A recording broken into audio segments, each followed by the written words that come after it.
আসসালামু আলাইকুম। কেমন আছেন সবাই? আলহামদুলিল্লাহ, আমরা কিন্তু ভালো আছি। কাছে দূরে দেশ বিদেশে যে যেখান থেকে আমার ভিডিওটি দেখছেন বা শুনছেন, আশা করি আল্লাহর রহমতে সবাই ভালো আছেন। এই যে প্রথমে যে বাড়িটা দেখালাম, এটা ছিল আমার ছোট মামার বাড়ি। এখন যাইতেছি আমার বড় মামার বাড়িতে। তো পাশাপাশি কিন্তু বাড়ি, আর মেজো মামার বাড়িটা একটু দূরে। তো আপনাদেরকে আজকে দেখাবো আমাদের মামার ছাদ বাগানে কি কি আছে। তো আপনারা দেখলে হয়তো অবাক হবেন যে এত কিছু। তো দেখতে থাকেন পুরো ভিডিওটি। যদি ভালো লাগে লাইক দিয়ে চ্যানেলটি সাবস্ক্রাইব করে পাশে থেকে যাবেন। আর এই যে একটা খেলনাঘর, এগো কিন্তু টুইন বেবি, একটা ছেলে একটা মেয়ে। তো ওরা কিন্তু আমার ছেলের সমবয়সী। তো ওদের বাবুকেই দেখতে আসছি আর কি। তো এই যে কত খেলনা, এদিক দিয়ে আমার ছেলে মেয়েরাও খেলায় বসে গেছে। চলেন আপনাদেরকে ছাদে নিয়ে যাই। এই যে প্রথমে দেখাই সবেদা গাছ, মাশাল্লাহ গাছ কিন্তু ফলে একবারে ভরপুর।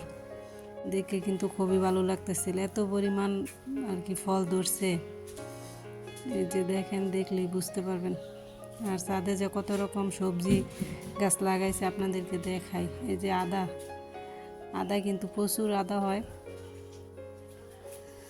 এদিক দিয়ে আছে কপি গাছ, আর এই যে টমেটো গাছ। টমেটো গাছে দেখাই আপনাদেরকে কি পরিমাণ টমেটো ধরছে যে।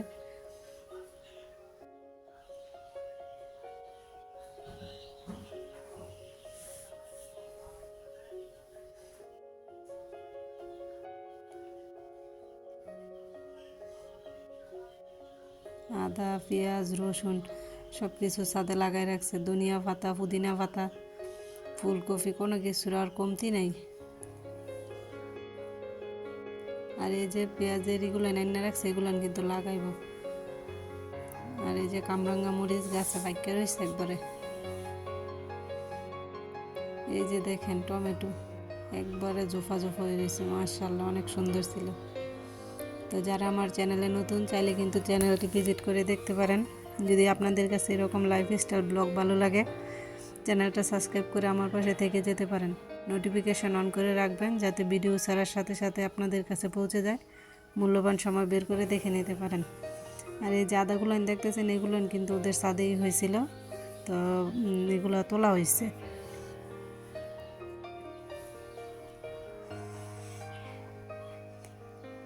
আর ওইদিকে সবার বাড়িতেই মনে হয় যে ফুলকপি, পাতাকপি এগুলানের গাছ লাগানো আছে।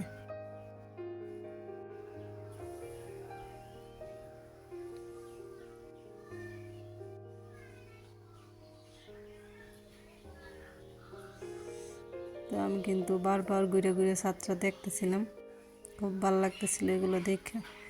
ওই যে নিচে কিন্তু একটা লেচু গাছ আছে, লেচুর সিজনে এত পরিমাণ লেচু হয়, গাছ ভর্তি করে একবারে। আর এই যে আমরা কিন্তু ছোটো মামার বাসায় আবার চলে আসছি।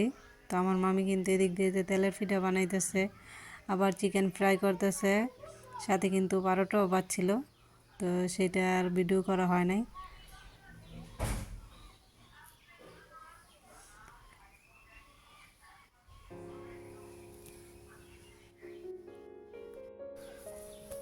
তো এগুলো কিন্তু খেজুরের গুড় দিয়ে বানানো হইতেছে পিঠা। তো খেজুরের গুড় দিয়ে পিঠা বানালে কিন্তু খুব সুন্দর একটা গন্ধ আসে, এটা কিন্তু ভালো লাগে খাইতে। তো পিঠাগুলো কিন্তু খুব সুন্দর হয়েছে।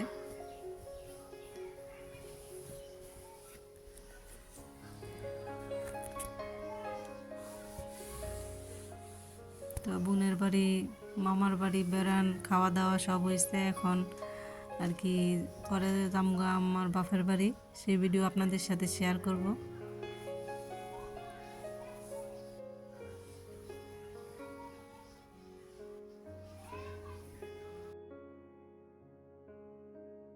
তো এদিক দিয়ে দেখেন আমার মামাতো বোনদের উপহার, কত স্কুল থেকে, কলেজ থেকে। তো ওরা কিন্তু মাশাল্লাহ খুবই মেধাবী। এই যে এত এত মেডেল আছে, এগুলো কিন্তু স্কুলের খেলাধুলা, স্কুলে ফার্স্ট হওয়া বা এই যে ইংলিশ বিতর্কীয় অনুষ্ঠান থেকে